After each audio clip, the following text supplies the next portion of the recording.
My life is a miracle. Every child has a story of God's love to share. Shalom world, tune into God's love story.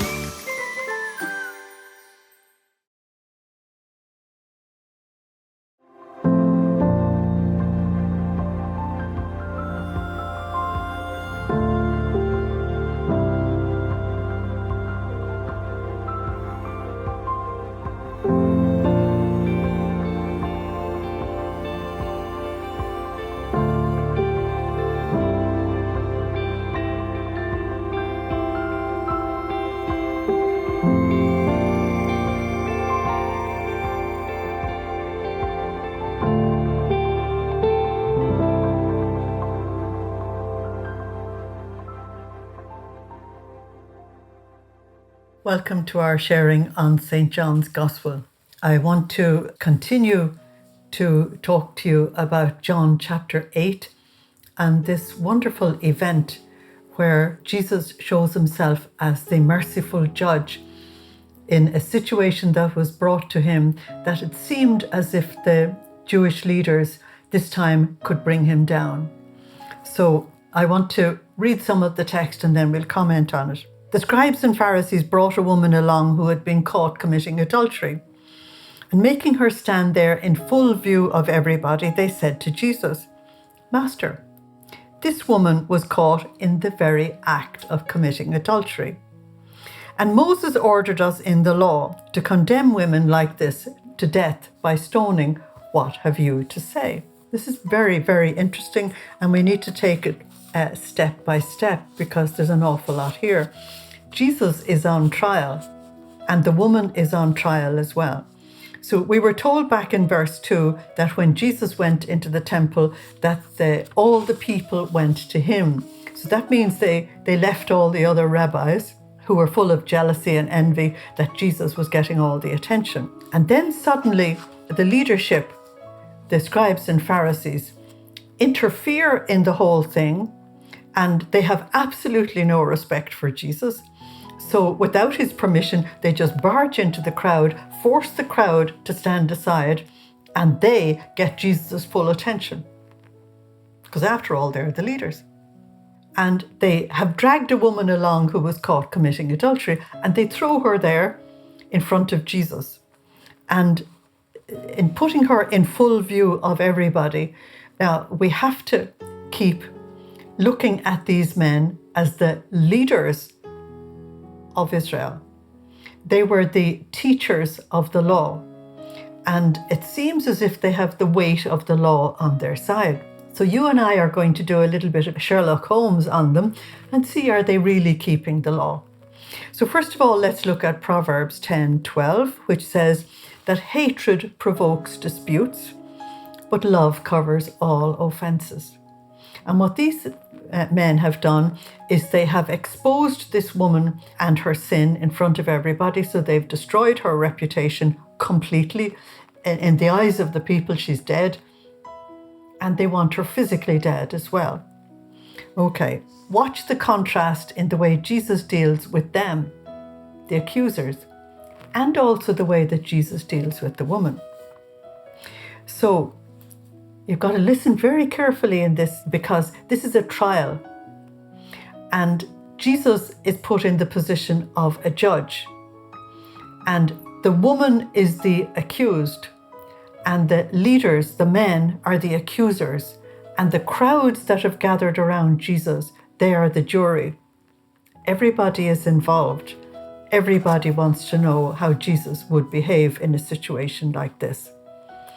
So, listen carefully to what the men said. "Master," they said, "this woman was caught in the very act of committing adultery." Where were they? Surely an act of adultery is committed in a private house, in a private bedroom. If that was so, and they caught her in the very act of committing adultery, then they have plotted her downfall. This was a trap. And the scholars admit that this was a trap of a jealous husband who probably just wanted to get rid of her and to get another woman. No love or anything. But it's even worse than that. They're now going to use this woman to trap Jesus. And what John wants you to see is that there are two victims here. One is guilty and one is innocent. And in the context of the whole drama of the gospel, you need to understand that the innocent one is going to give his life for the guilty. Now, just remember the day of Yom Kippur. On that day, they brought 2 goats to the priest. The 2 of them had to be male, they had to be very pure, and so on, because you couldn't offer anything that wasn't completely pure to God. And they chose one of them, they put the sins of the people on that one and sent it back into the desert. And they took the pure and holy one and they sacrificed that for the sins of the people, asking God's forgiveness. So if you know that this mystery is in the background, you will look on this event slightly differently than you might have looked on it before. Some people are afraid to comment on this text because they call it the sex text. It's nothing to do with that. Nothing whatever. We're looking at how God deals with sinners. That's how we're looking at it. So we have 2 victims. And the next thing that the accusers say, because they're the prosecution in the case, they say that Moses has ordered us in the law, that's in the first 5 books of the Bible, the Torah, that women like this should be condemned to death by stoning. So, in the eyes of the crowds, they are using the weight of the law to underline the fact that this woman should be killed. So they appear to be right. But I told you we have to be Sherlock Holmes. We've got to go back to the law. We've got to find out, what does the law actually say? And this is where a lot of people go wrong when they're reading a text. They won't go to the trouble of going into the background and finding out, what do the scriptures say? Well, I'm going to tell you what Deuteronomy 22:22 says and Leviticus 20:10, both of them say the same thing. This is exactly what they say.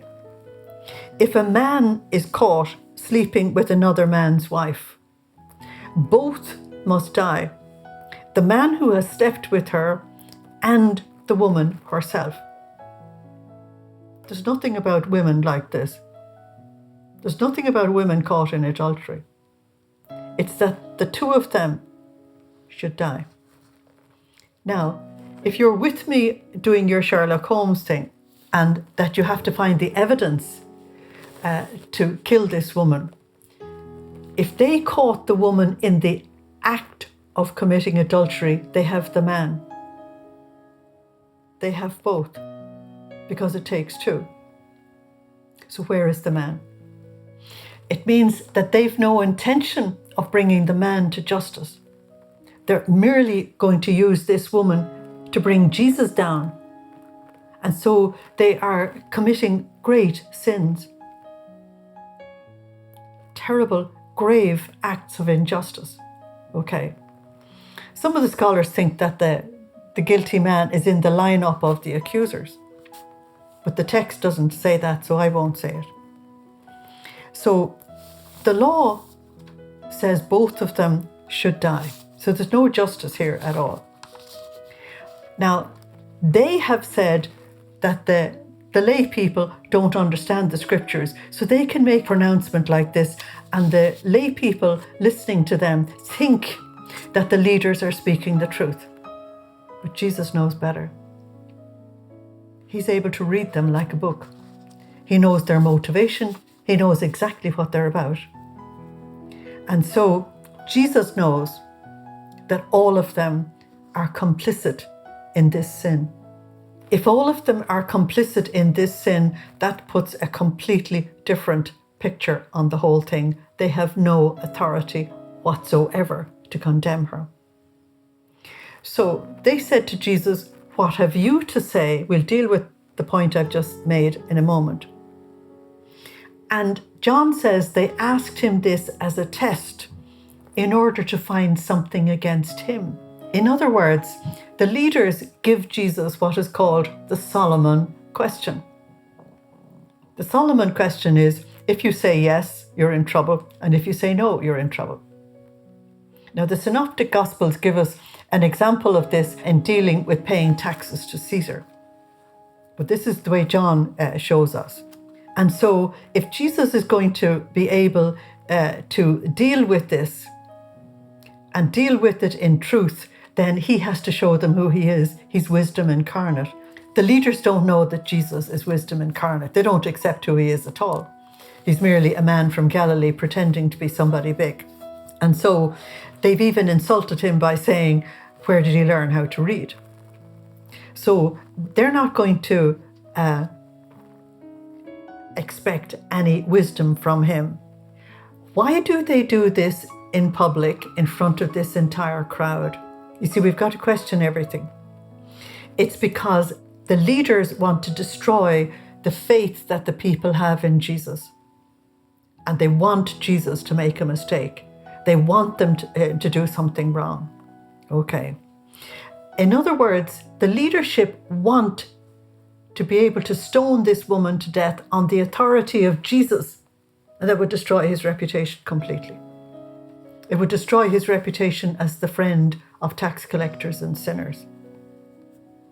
So you have to know that the Romans had taken the right of the death penalty off the Jewish Sanhedrin. They were not allowed to kill anybody. But of course you will find in the Acts of the Apostles chapter 7 that they lynched Stephen and apparently got away with it. So they would like to stone this person to death on the authority of Jesus so that Jesus will get into trouble with the Romans. So Jesus can neither say yes nor no. If Jesus says no, then they're going to say he's acting against the law. They already have an accusation against him that he's breaking the Sabbath. They'll say he's acting against the law. And so it seems as if they have him trapped. But who can trap God? Who can trap the Lord? So what does Jesus do? He does something very simple but very profound. Let me read it for you. They asked him this to simply test him, looking for something to get against him. But Jesus bent down and started writing on the ground with his finger. And as they persisted with their question, he looked up and he said, "If there is any one of you who has not sinned, let him be the first to throw a stone at her." And then he bent down and he wrote on the ground a second time. When they heard this, they went away one by one, beginning with the eldest, until Jesus was left alone with the woman. So let's take it slowly. There's a lot going on. Why does Jesus bend down and write in the ground? There is a particular symbol of God which is like this. Sometimes the thumb is turned inwards. It's like this. And it represents the finger of God's right hand. And that was their symbol of God's authority. When you go back to the book of Exodus, and God worked miracles through Moses, the initial miracles were repeated by the sorcerers and the magicians. They could repeat the thing, but they couldn't reverse it. But when they came to the plague of sores, and even the magicians themselves were covered with the sores, they went to the Pharaoh and they said, "Back off. This is the finger of God. This is the sign that the Almighty is really at work." That's very important. In the Synoptic Gospels, when Jesus is in controversy with the leaders and they are accusing him of being devil-possessed and all the rest of it, he tells them that his exorcisms are the finger of God, the sign of God's authority at work. So here you have the finger of God writing in the dust of the earth. Now, that's actually more important than you think, because if you go back to the creation of man, the name that was given to the man was Adma, which means dust. We say Adam in English. I think it should be called dusty. Adma, dust. So what you have is the finger of God writing on the conscience of man. And Jesus wrote in the ground the list of their sins. But he didn't allow any of the crowd to see it. He did not expose them in public. They were not going to lose any reputation from what he was writing in the ground because he only had to rub it with his foot to get rid of it. He was not exposing them. Love covers a multitude of sins. But the finger of God's right hand really was working. Some of the scholars seem to think that Jesus may have written Jeremiah 17:13. O Lord, O hope of Israel, all who forsake you will be put to shame. Those who turn away from you will be written in the dust, because they have forsaken the Lord, the fountain of living water. That prayer actually fits what John is trying to tell us here. And Jesus has already told them, of course, that if they forsake the fountain of living water, that they leave themselves open to justice because they are rejecting the salvation that God has sent to them. Now, you and I are always reading a translation, and it simply says he started writing in the ground. But if you read this in the Greek it says that he wrote a record against them. That's different. So when Jesus wrote in the ground, he was actually writing their sins. Hence, when he says to them later, can any of you convict me of sin? It's actually terribly important. Okay. And so they persist in this charade of pretending to be the important ones and having the power and the weight of the law behind them for this particular action. Jesus is totally unmoved by that. And so he writes a second time just to make sure they get the message. And eventually he has been forced to judge because they keep accusing.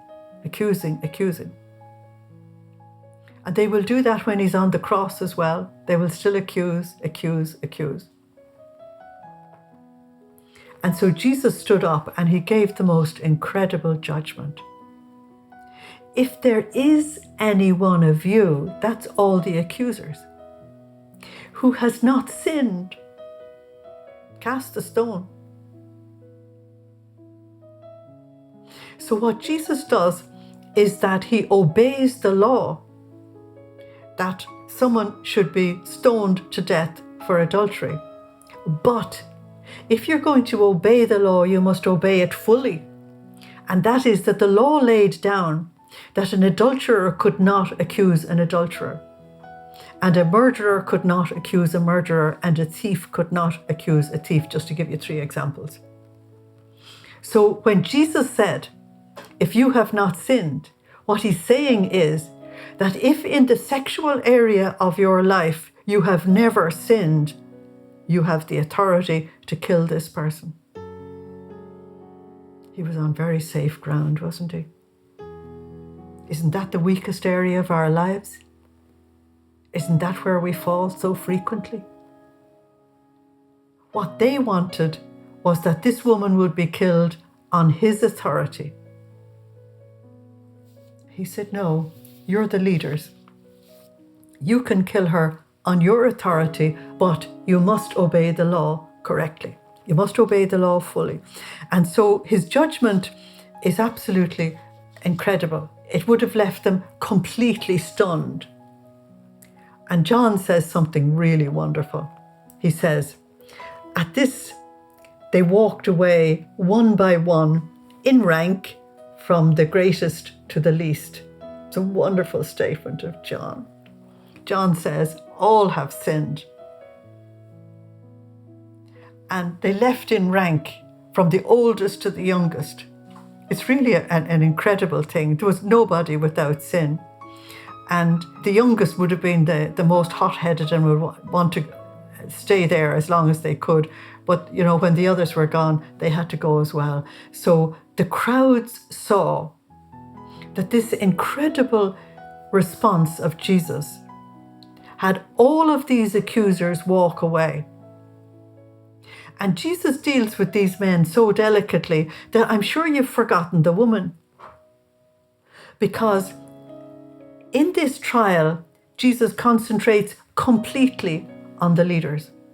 Completely. And on the fact that if you are going to use authority, you've got to use it according to God's will. And you've got to use authority according to God's love. Now, what everybody misses in this particular text is that Jesus has allowed every single one of them to go away knowing that they are guilty. He could have condemned them. He could have exposed them in front of the crowds. He could have destroyed their reputation in front of everybody. He doesn't do that. Why? For God so loved the world that he sent his only Son, not to condemn the world, but that through him the world might be saved. Jesus was going to give his life for all of these men whom he loved infinitely. And he wanted all of them to be saved. He didn't want any of them to be destroyed. He belongs to a different world. He belongs to a different level. He belongs to a different kingdom. And if we forget that Jesus was going to die for these men, we've misread this text completely. They're all forgiven. Not one of them repents. And it's only when the men are gone completely that you remember that there's a woman still there. So the trial isn't over. He's got rid of the accusers. The case for the prosecution has been thrown out. But what about the person who has been accused? There isn't any doubt in this text that the woman is guilty. And so, what is he going to do? And you have this most delicate moment. You see the delicacy of Jesus' own life here. You see the purity of his own life. Everybody has been staring at this woman, thrown on the ground there in all her sin. It seems that Jesus waited until now to even look at her. That he seemed to protect her with the delicacy of his love. Jesus was left alone with the woman who remained standing there. He looked up. He was bending towards the ground. And he looked up and he said, "Woman, where are they?" Now, the first thing I want you to notice is that Jesus has addressed this woman with exactly the same word with which he addressed his mother in chapter 2. The holiest of all women. So he's not addressing her as to whether she's holy or unholy. He knows that all have sinned and fallen short of the glory of God, as Paul tells us in Romans 3:23. He knows that. He knows that the men are guilty and the women are guilty and the crowd is guilty and we're all guilty. He knows that. And that he came to give his life for us. But he speaks to her with such respect that he gives her back the dignity that they have robbed from her. He tries to give her back something so that she can begin to live again. He said, "Has no one condemned you?" And she said, "No one, sir." Now, sir is Kyrie, it's Lord. Now that tells you something, that this woman, and listening to all that has gone on, she realizes that this person has got to be the most extraordinary human being she has ever come across. She may not realize he's the Messiah, but she addresses him with respect and reverence. And then verse 11 gives you the most wonderful, wonderful thing. "Neither do I condemn you." Jesus didn't come into the world to condemn anybody. And if you go to Matthew chapter 7, he tells us not to condemn anybody. It's not our job. It's not our business. He tells us to love and to forgive and to serve, which is what he did himself. And so he said to her, "Go away and don't sin anymore." Now, the interesting thing is, in this particular text, there appears to be no evidence that the woman actually repented. She may have, but there's no evidence in the text. And there's no evidence in the text that the men actually repented either. So what's John saying? John is saying that whether we accept salvation or reject it, that God loves us infinitely anyway. And that Jesus would give his life for us anyway. It's totally astounding. We do nothing to deserve what God has given to us, nothing whatever. We cannot deserve this love. And so the marvelous thing for me in this text at the beginning of John chapter 8 is that forgiveness, love, grace, mercy, and salvation are given to people who don't deserve it. And that's exactly the position of all human beings. On that day, misera met misericordia. Misery met great mercy.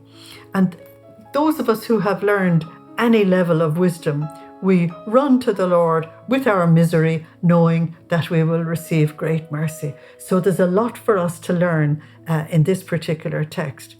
And the fact that it is put in here, right in the center of this enormous controversy, I think is an act of genius on the part of John. Thank you for listening. Slán agus beannacht déilibh. Goodbye. God bless you.